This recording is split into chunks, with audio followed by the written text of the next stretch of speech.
Kawaida tunasema mti wenye matunda ndio ulingwa mawe. Reverend Pastor Ben ni kati ya makasisi ambao wamekuwa wakitajwa sana siku hizi kwenye mitandao ya kijamii. Hii ni baada ya ministry yake ama kanisa lake la JCM ambalo ni Jesus Compassion Ministries kuweza kuwa ni kanisa ambalo limeweza kuvutia Wakenya wengi na haswa Wakenya wengi kutokea katika eneo la Mlima Kenya. Ila shida na watu ambao hawamtakii mema kila kukicha wanaendelea kuchipukia. Leo tunaongelea kisa kuhusiana na moja kati ya makasisi na waimbaji ambao ni waimbaji katika eneo la Mlima Kenya, jina lake akitambulikana kama Watoro wa Mother.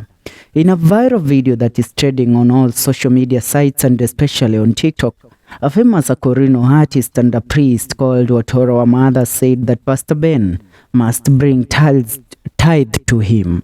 Watoro said that Pastor Ben must bring a portion of JCM's tithe to him because Watoro is the founder of all loan store which are now in many churches. Watoro said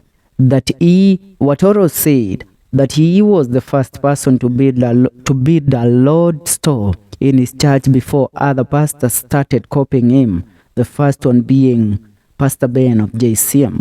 Watoro said that Pastor Ben must allow him to anoint his LOARDS store and bless it, and after that he must give him some portion of tithe, which JCM people tithe. Pastor Ben must bring some of his church's tithe to me, because I am the founder of all LOARDS store, and I must bless them and anoint them, he said. Kumbuka kasisi Pastor Ben ni mtu ambaye ameandamwa na wengi na kujaribu kuweza kuangamizwa katika injili ambayo amekuwa akieneza pale kupitia kurasa zake za kijamii, akiwa pia ni mtangazaji katika redio ya Kameme FM.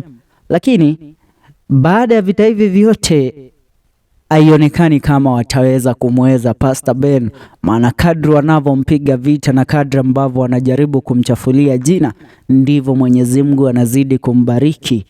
Ikiwa ni siku ya Jumapili iliyopita, kanisa lake la JCM lilipata kubarikiwa na basi mpya ambalo ni basi linabeba abiria zaidi ya 60, na alipata kuli-launch pale katika kanisa la JCM na kuweza kuli-anoint. So inasemekana tutasema tu let the noise makers make noise as he continues to win. For now, that's what's up and that's what's making headlines in the country. Make sure you subscribe. See you in the next one. This is